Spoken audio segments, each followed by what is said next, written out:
Test. مساء الخير عليكم. Good afternoon, everyone. I hope you had a nice break. So, are you ready for the next presentation? Yes or no? Yes? Okay, good. So nice. So, all right. So, our next presentation is entitled Artificial Intelligence on the Edge and Embedded Machine Learning From Principles to Practice. And it will be presented by another brilliant Algerian doctor, Mohamed Senouci, who has a PhD in computer science as well, and who is currently the head of Artificial Intelligence on the Edge Research Group in Denmark. Please welcome Dr. Mohamed Senouci on stage. Go ahead. Good luck. شكرا. السلام عليكم. صحفتكم.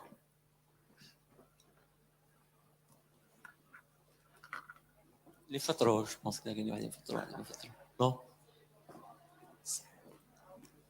فترة ميدي فترة non. كل رانسي كله. يونس يا.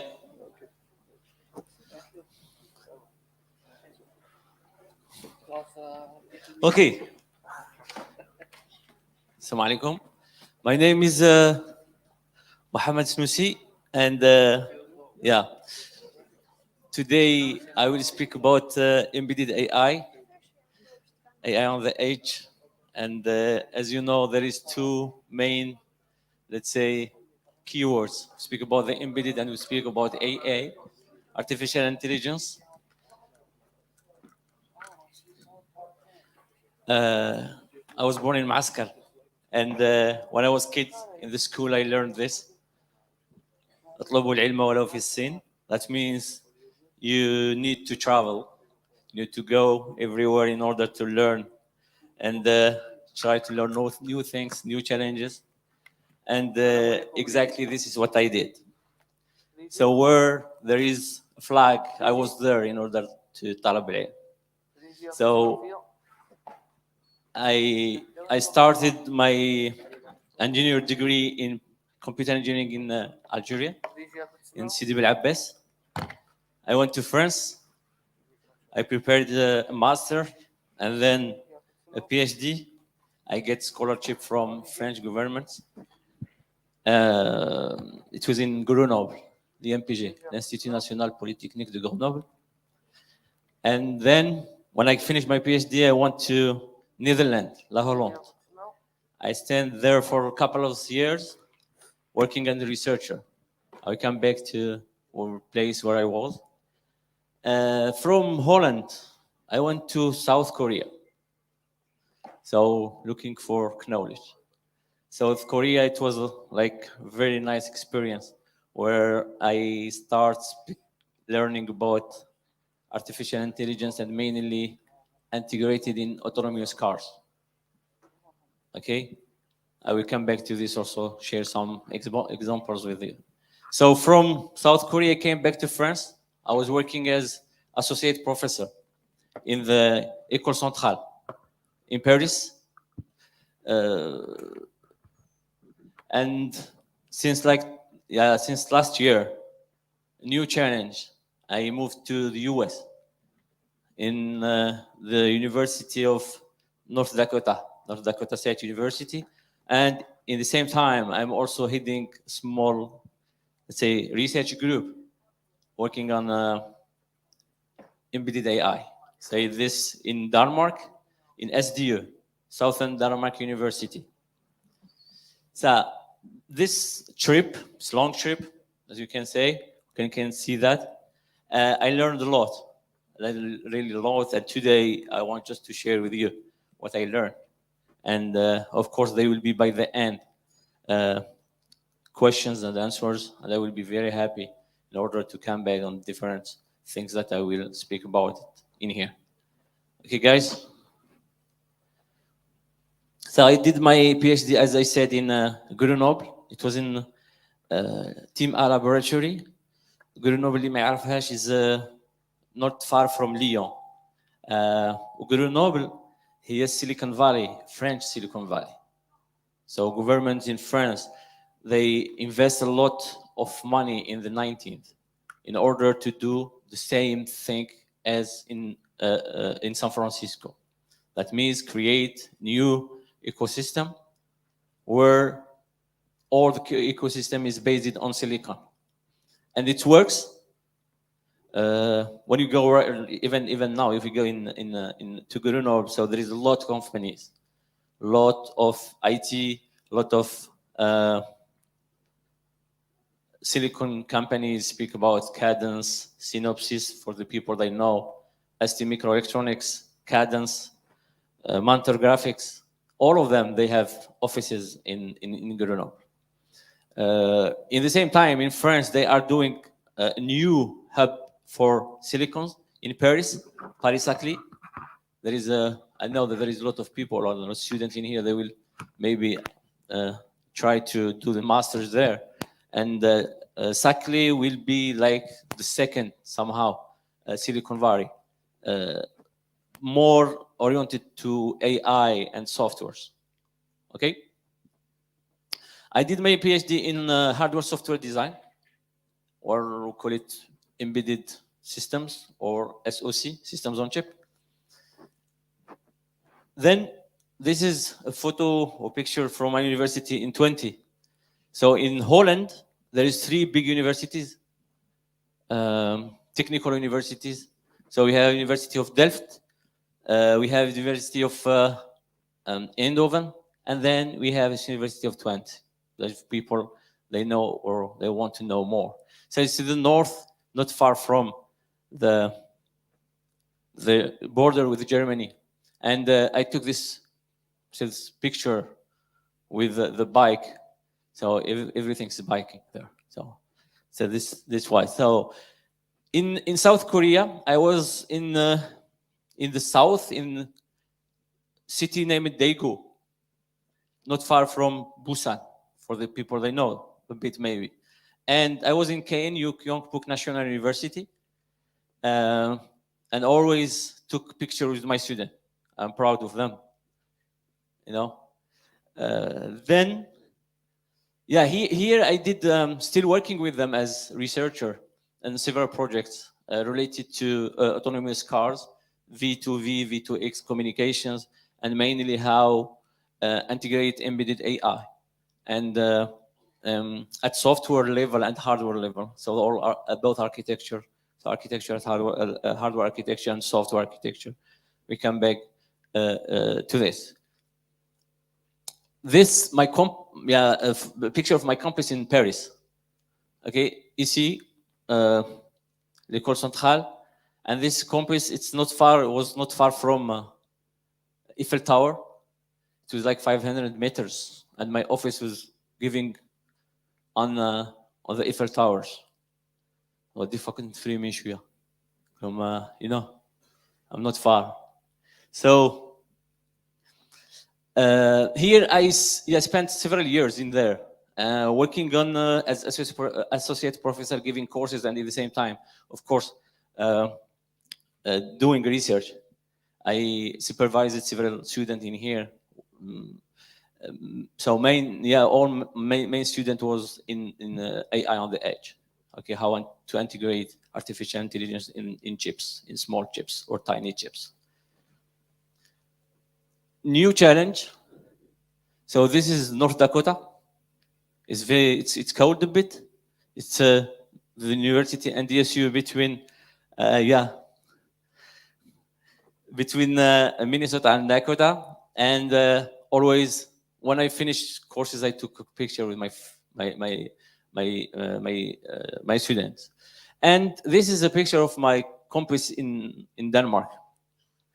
So we have like 10 to 15 researchers, and here we are doing a lot of things oriented to industry. So in Denmark, they give you money in order to do research, but practical research. I mean research that's related to industry. That means you have to find solutions or real solutions for industrials.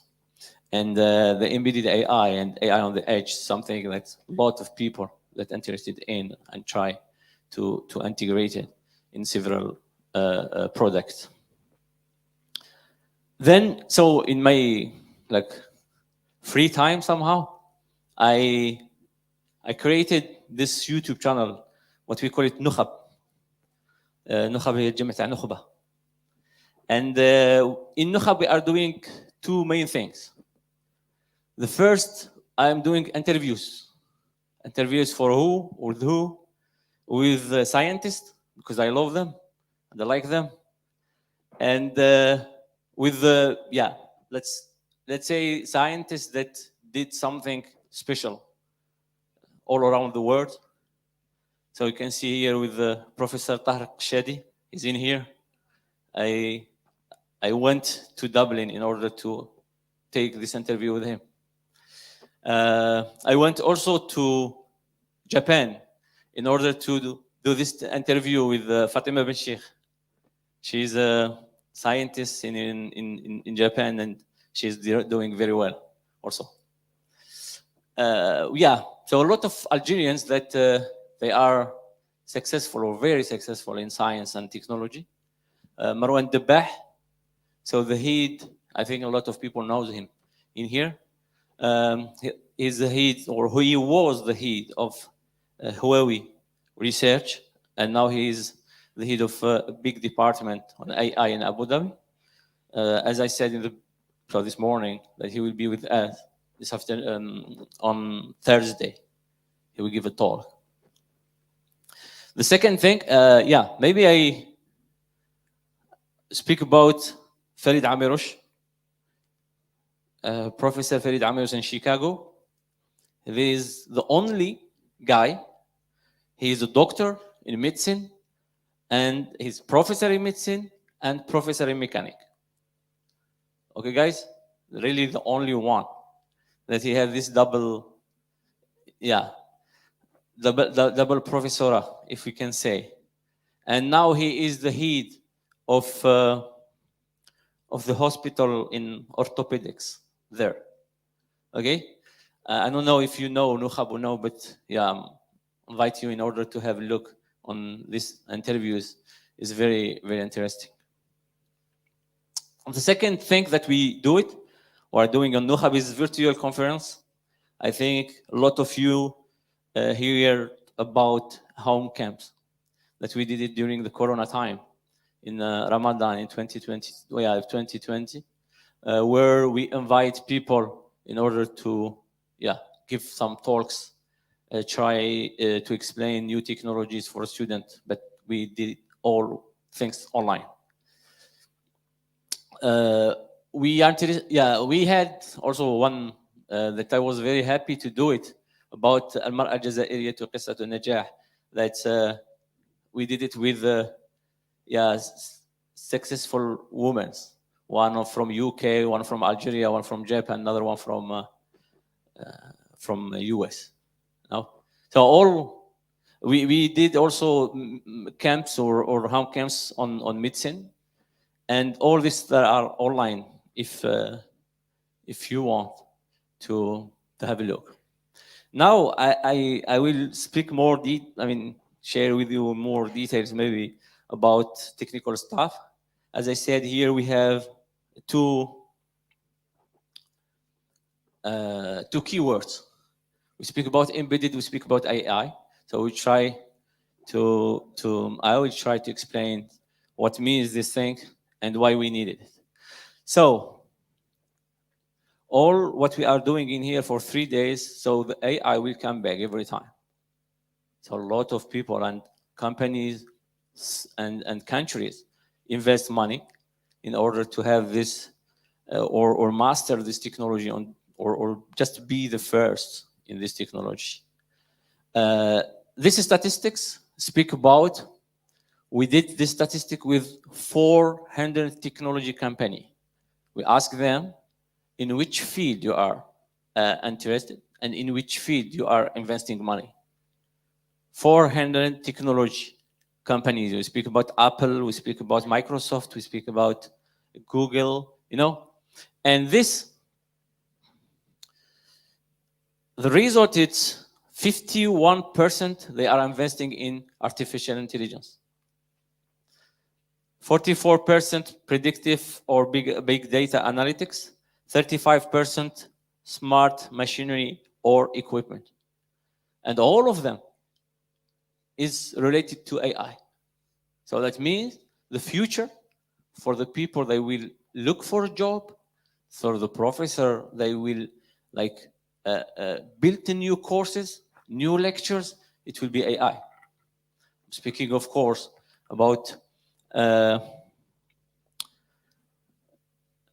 courses in computer science, computer engineering, So this is why all the world is entering into this technology. What means investing money in here? Everybody wants to master this technology. I want to be the first one that do everything with this technology. And the war between China and the US, it's mainly based on this. Okay? Yeah. Okay. Video. Okay. Okay. Here just an example of an embedded AI. Everybody knows Boston Dynamic. In Corona, in Singapore, they use it in order to make sure that the distance between individuals are respected, 1 meters. So we embedded artificial intelligence in this robots, okay?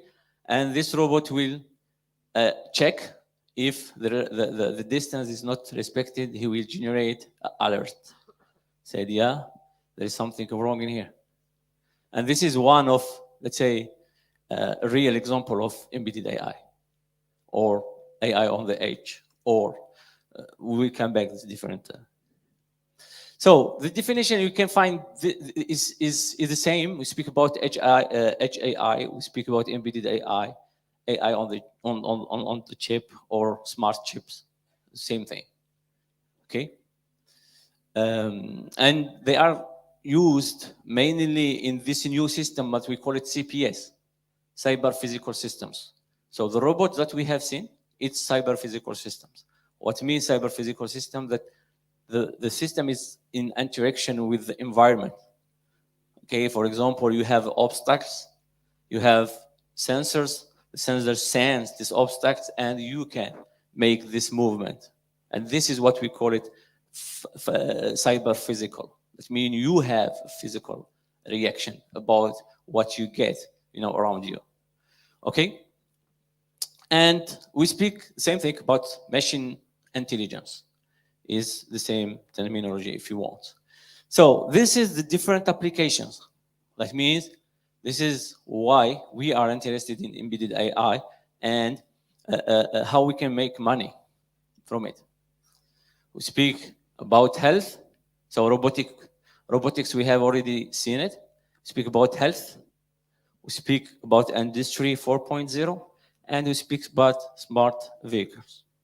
So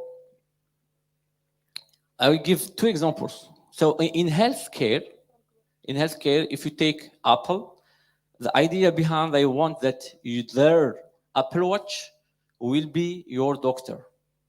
If it's not your doctor, it will be a very smart interface between you and your doctor. They are working on it.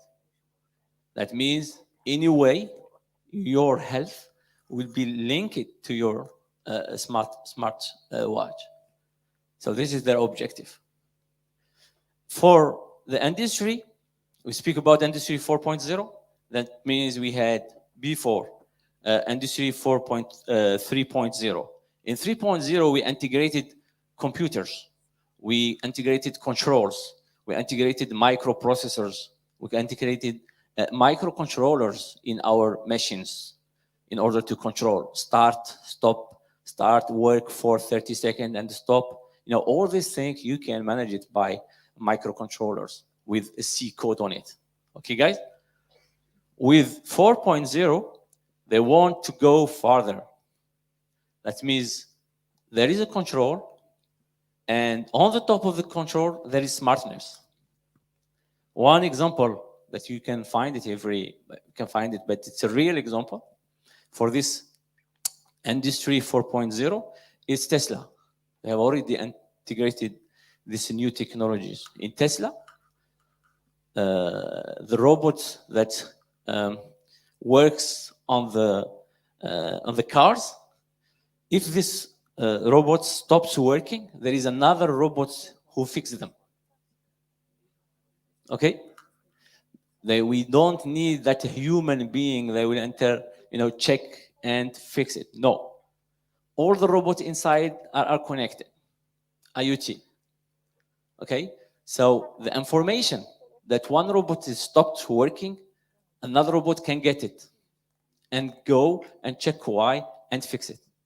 So this is what we call it Industry 4.0, that we want to make sure that our machinery inside our company will work alone.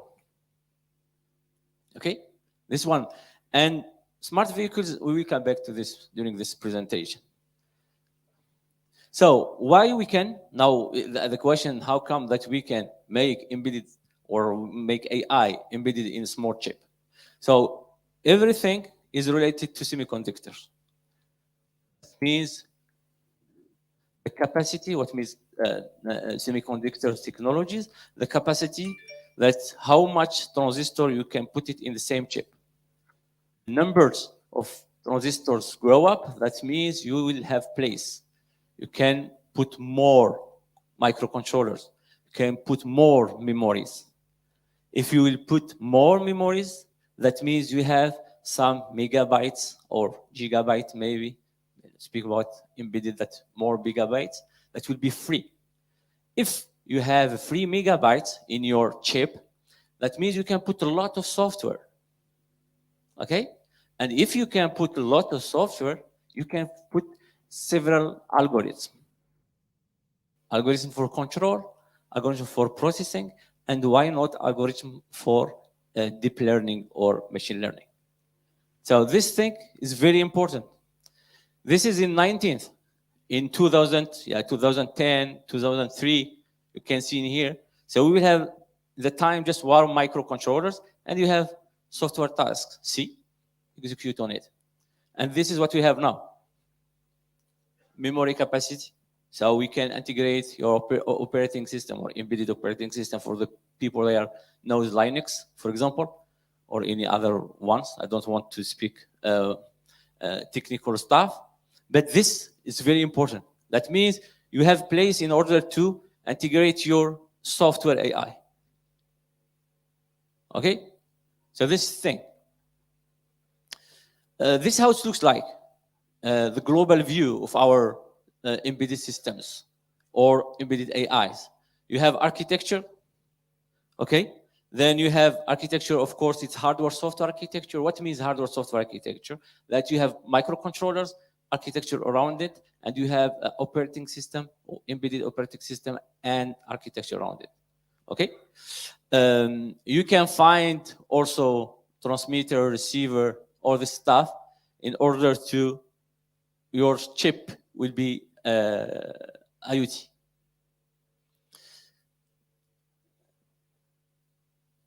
This is architecture. I don't want to go, speak more about the technical stuff, but if you have any question, you can come back to me by the end. So when we speak about embedded AI, we are more, let's say, hardware than software. We want to cable our AI algorithms on a chip. And this is what they did, all the big companies. All of you have Series, so people, they have iPhones, they have Series. And Series is executed on this Apple neural engine. And all of them speak about Google, speak about Apple, Intel, speak about NVIDIA, ARM. All of them, they are working on their own chip for embedded AI. Okay?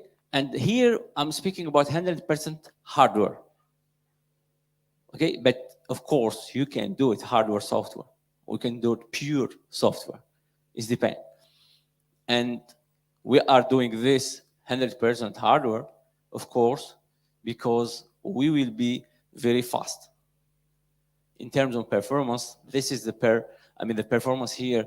We can't get the same performance if we put or we integrate or we implement our embedded AI or embedded embedded algorithm, AI algorithm in software. Okay. Another statistics. Here, it's more about money. These chips that we speak about it, okay, why people they are interested in it? Because there is a lot of money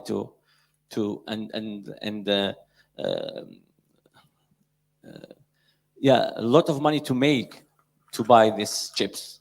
And for these chips, all of them, one day, one of them, it will be the best one. And it will be, a lot of people will use it. It's the same thing like a microcontroller for ARM. This is the best one as microcontroller for now. Okay? So, two things.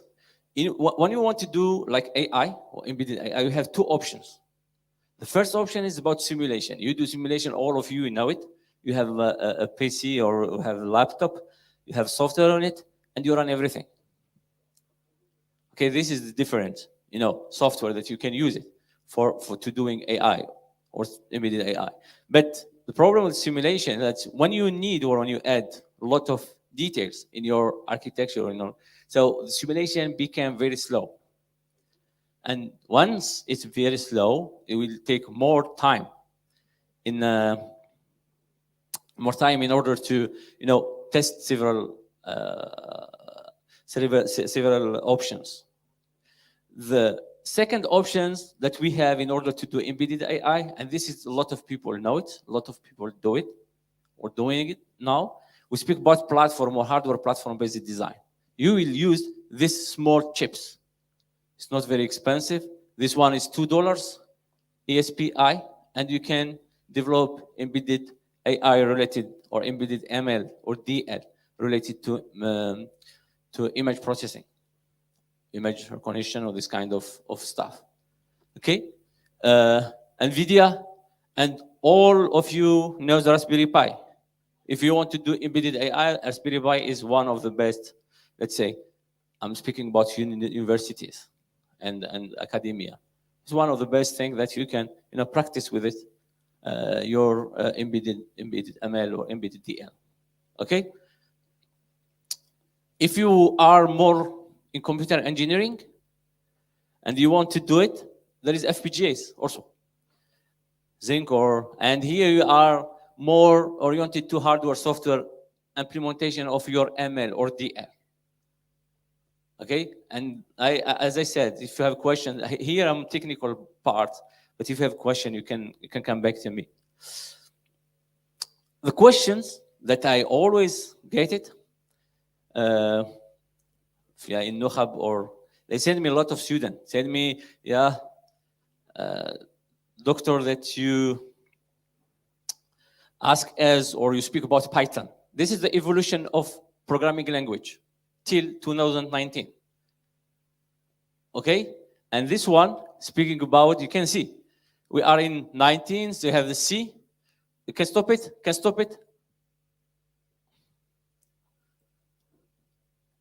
You more? Can go? It's okay.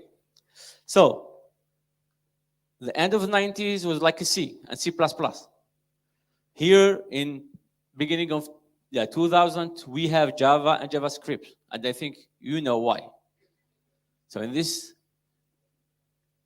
period, the technology, it was internet, and everybody wants to do websites, pages, okay?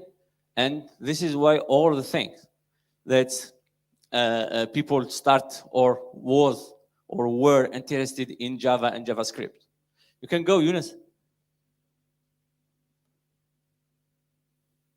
You can see now how Python, the moving of Python. And this is very interesting. So going to 2019, so we have Python, about 25% of the projects in the world, they are using Python. And when we speak about 25% of projects, that means all of them, they are AI projects. So this is why the people, they said, why I want or I have to learn Python. This is question. This is the answer. Okay, that means, and I stopped it in 2019, and now I think we will go further. Okay, so it's the industry decide which, let's say, not programming language, what technologies you have to learn. We are in the AI and deep learning, machine learning, and this stuff around artificial intelligence, and this needs Python. Okay, so this one. Now, some application of this embedded AI. Mainly, we speak about healthcare, and this is what Tim Cook, the Apple CTO or CEO, said one day.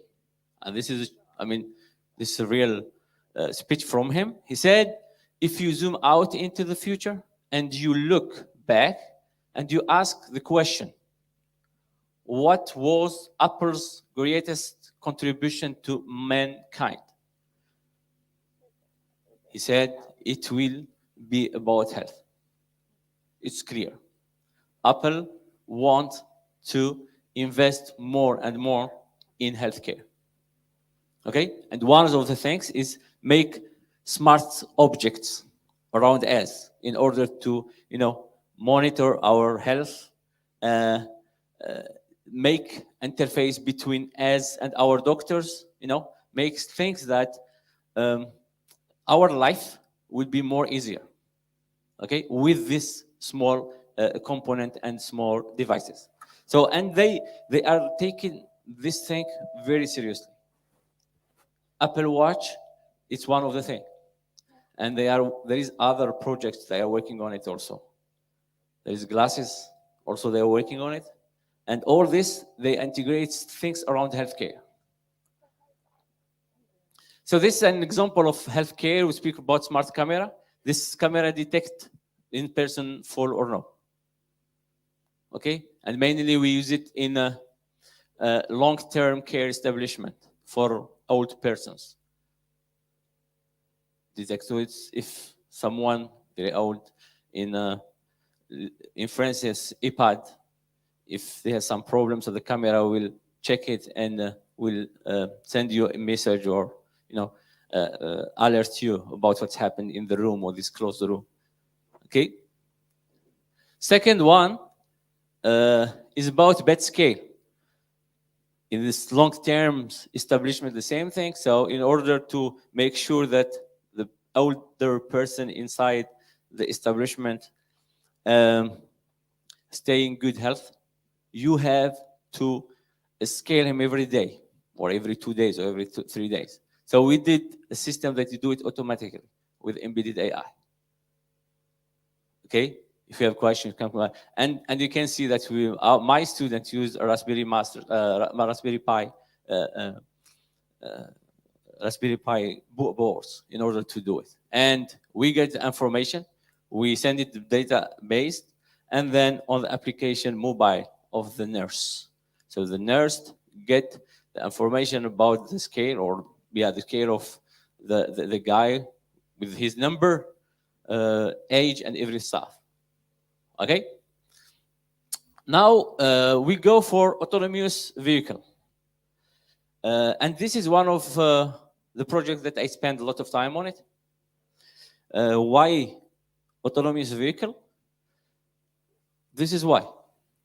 It's money and it's cool also. Let's say that you have a car that drive alone. It's very nice also. And of course, we speak about $45 billion, the total market.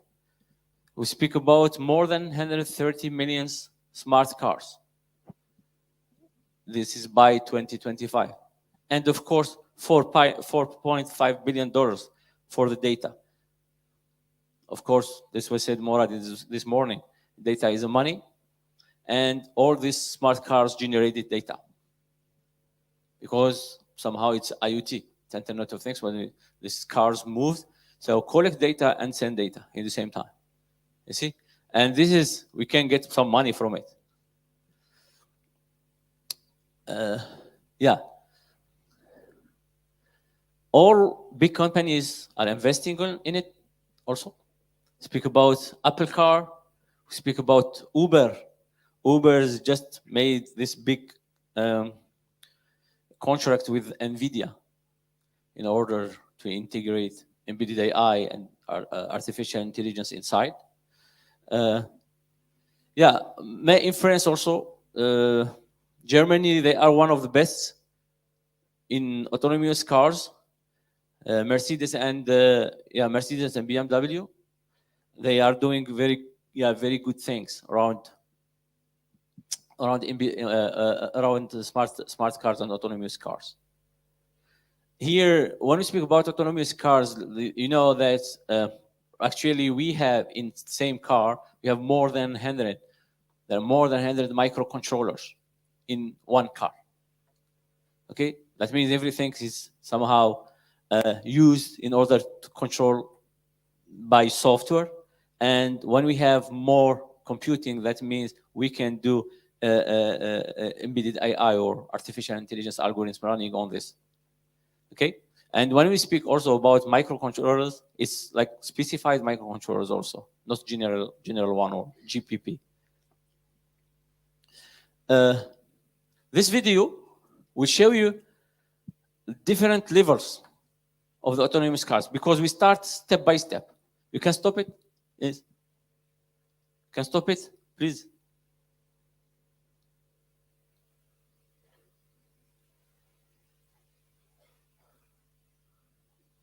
Yes, here. Thank you.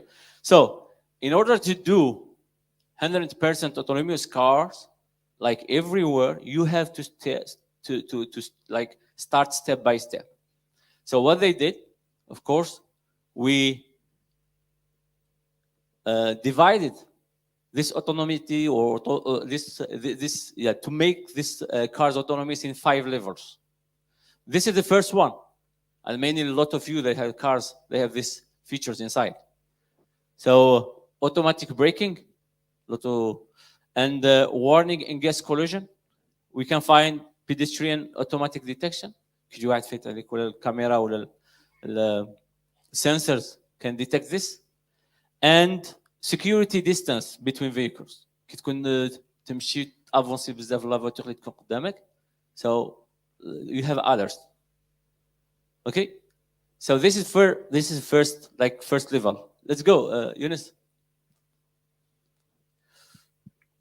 For the second level, we integrate this thing that we call it ADAS. It's coming.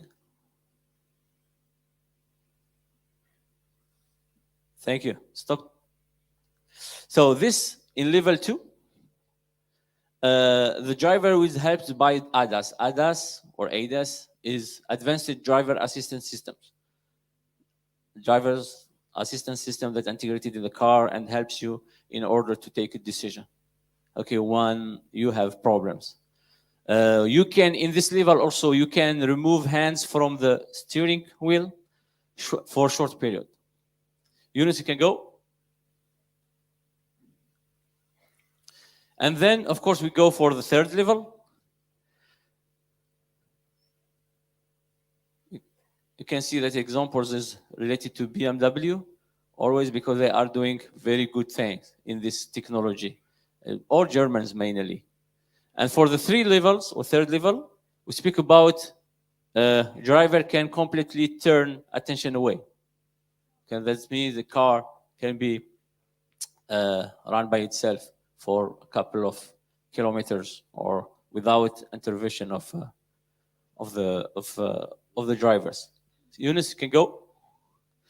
This is for level 3, and then we go for level 4, and here start to become more and more autonomous. Here, can stop it.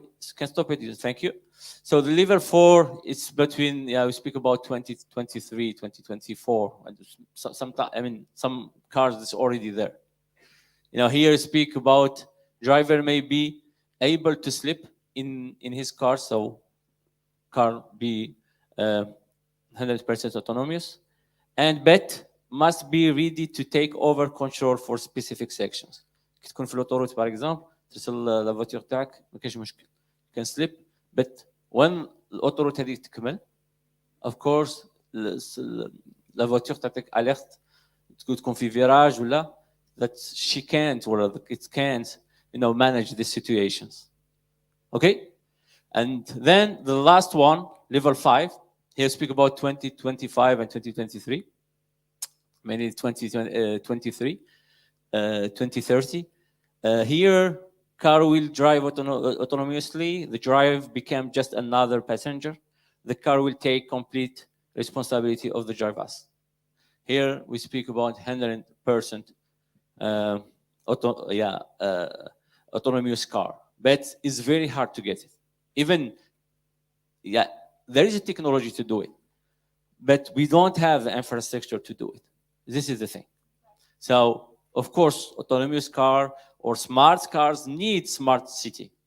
And you can see here, this is a real one, a complete autonomous self-parking. Just you put your car somewhere and you go to your office and you call it when you finish by 5 or 6, and the car remind the place where in order to pick it up from this place. And here I see it's 100% autonomous. This thing can, as I said, we can do it technologically. There is no problem. The tech is in here. We master it very well, but in this kind of application for autonomous cars, it's not just technology. Okay, there is things related to laws. There is things related to infrastructures. For the laws, for example, even when I was in South Korea, in Hyundai is investing a lot of money, and the city where I was, they built all big cities in order to test them. Okay, and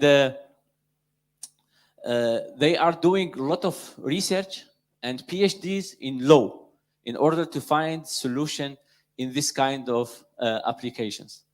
المشكله كي تكون عندك فاتور هكا اوتونوم كي تكون كاينه اكسيدون شكون responsible? This is the best. This is the main question. Okay, and they are working on it. I worked with a lady. She was working, preparing PhD in this stuff in order to find laws, explain things, and make this happen. And all this works, PhD students works around the laws in this stuff, can help, of course, politicians in order to take decisions. Okay? So mainly in smart cars, the object detection is one of the best examples that you can use it.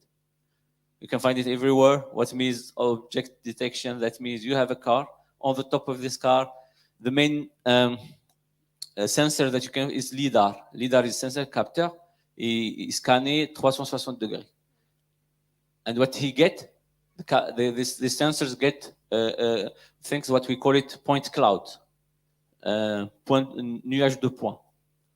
Okay, and this point cloud you will make deep learning, machine learning algorithm in order to find all the significant or all these points, which points corresponding to bike, which points corresponding to cars, which points corresponding to human, and this is the main, let's say, use of embedded AI in these cars, in these applications. And I'm doing a lot of things around this with some of my students.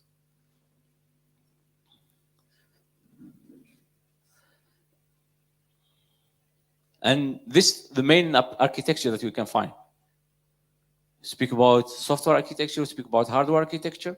So mainly the hardware architecture, as I said, it's microprocessor, microcontrollers, or deep learning processor. And you have a software based mainly on operating system. In order to do this, based off Python, of course, in embedded systems, so the operating system is very important.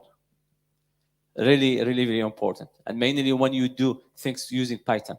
So you have to port your embedded Linux or something like that on your top, in the top of your hardware, and then you start developing your embedded AI. And then when you start developing your algorithm, you can, as I said, you can do it in software or hardware or half-half. You know, it's what we call it co-design. Parts of your embedded processor goes for software, parts goes for hardware. But this is another story. I can develop this if you have a question later. Just as an example of input file, what we call it, a file coming from LIDAR. This is in France, in Versailles. Okay, we have 2-minute recording of LIDAR, and this is the number of points that we get it for 2 minutes. So imagine that we have like 1 hour or 2 hours. How many? You know, it's not that. And it will be the input of your AI algorithm somehow. And then, as I said, you will see we use new technology for box slicing, for example, in order to find in the points cloud all the parts that related or that can be pedestrian or cars or any other things or rocks or something like that.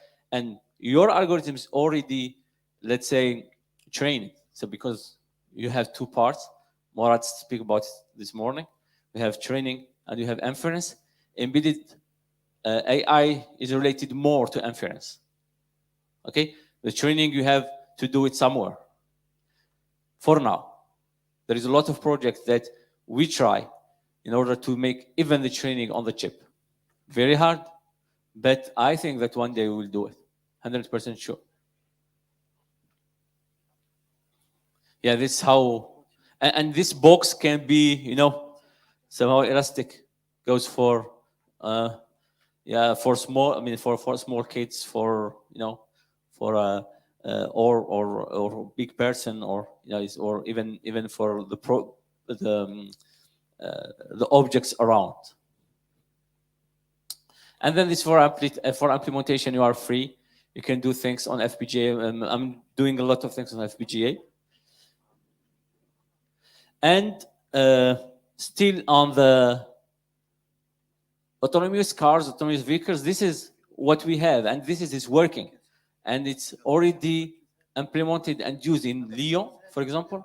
And I have just seen it 2 weeks ago. It's in Korea, what we call it robotaxi. That goes from one point to another point, mainly with 1 or 2 stops maximum. Nobody inside. Really nobody. You go, you get into this robotaxi, and he make the trip for you. Okay, and here in these vehicles you can do everything. You can speak with it.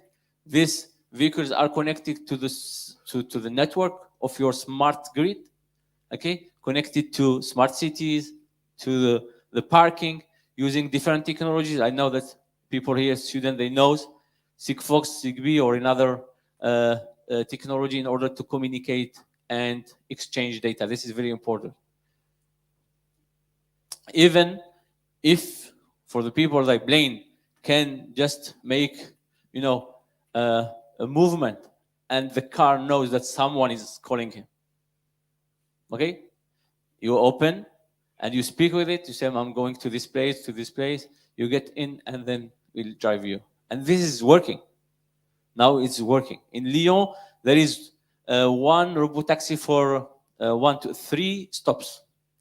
He goes for 1 point, stop 1, and the terminus is the third point, and it works. Okay, and it's really amazing what they are doing. And then infrastructure is very important. Also, all the data or what's happened in here is save it somewhere. This is why, as I said, people want to invest in this in order to get data and get money behind. Something else for which is very important in here. It's about what's happened in the electronic and computer science parts of the cars, of these autonomous cars. Before, for the people that know, that speak about ECU, electronic control unit. So the electronic control unit that control the cars. Now we are moving to more and more TCU, telecommunication control unit. That means the cars became more and more communicating objects, which is very important. Connected to, as I said, Zigbee, to all the networks, to Wi-Fi, and this is make the cars more and more important. Autonomous cars more and more important. Autonomous car with autonomous vehicle with drones. This very something funny also. Amazon proposed to, split the sky in different steps or different layers. One of the layers, it will be dedicated 100% for drones. And the drones here, it will be like a data provider. Once you have more data about some situation, so you will take the best decision. The algorithm, the smart algorithm will take the best decision. Okay, so here, the idea that this drones for Amazon will be like to deliver something, but in his way to deliver the box, so he can see a lot of things. And we want him to share these things with us. One example, and people, I mean, companies are doing, they design the car and design also the drones that goes with. Mainly this, one of the examples that people want to take the drones takes pictures and share this picture with other autonomous cars. The other autonomous cars get this data. There is accident or there is something go wrong and take new decisions. Okay, so this is what we did with one master student. So I finished with this. Enjoy the conference. Thank you for your time. Thank you for listening. Thank you so much, Mr. Senouci. It was a great presentation, and I would love to have that car level 4. It would make my life easier. So I hope you're enjoying your time, our dear audience. So how do you like it so far? From 1 to 10? 10. Okay, great. Thank you so much for the presentation.